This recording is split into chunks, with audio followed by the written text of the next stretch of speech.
أعوذ بالله من الشيطان الرجيم. بسم الله الرحمن الرحيم.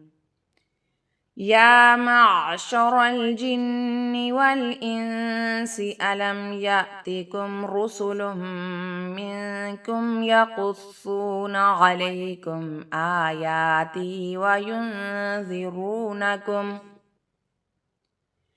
وينذرونكم لقاء يومكم هذا؟ قالوا شهدنا على أنفسنا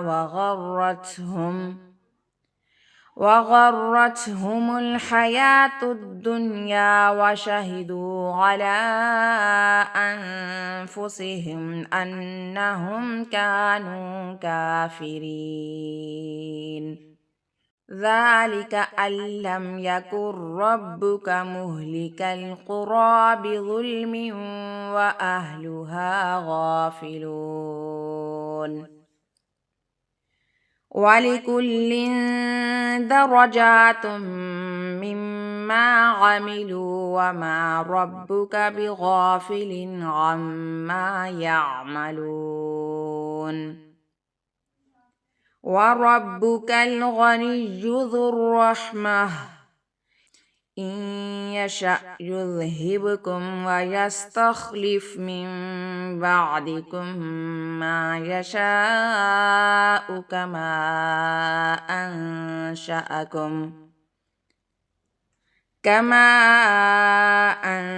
أنشأكم من ذرية قوم آخرين.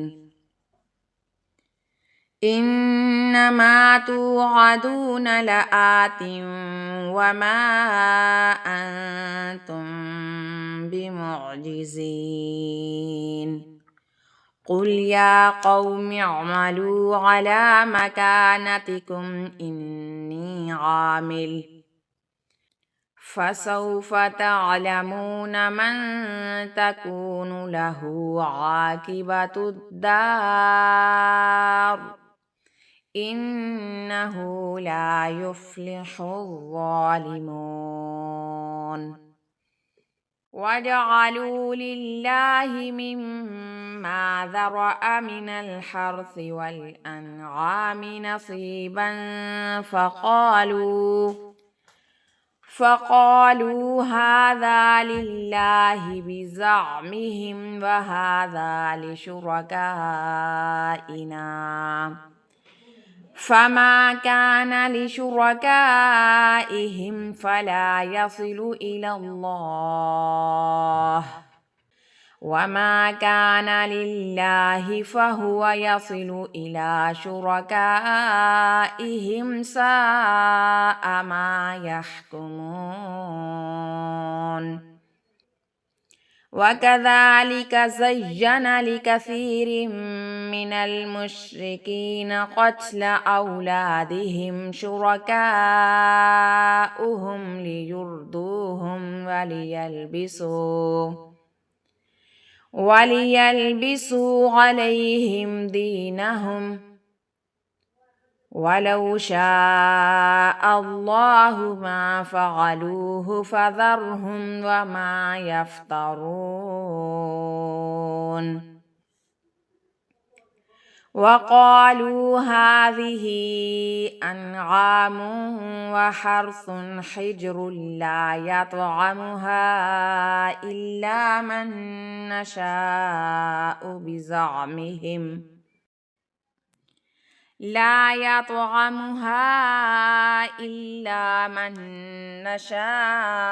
بزعمهم وأنعام حرمت ظهورها وأنعام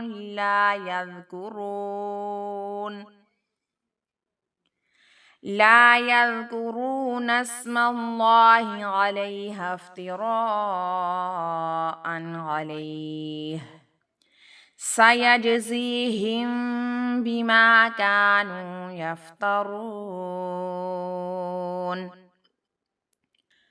وقالوا ما في بطون هذه الأنعام خالصة لذكورنا ومحرم على أزواجنا وإن يكن ميتة فهم فيه شركاء سيجزيهم وصفهم إنه حكيم عليم قد خسر الذين قتلوا أولادهم سفها بغير علم وحرموا ما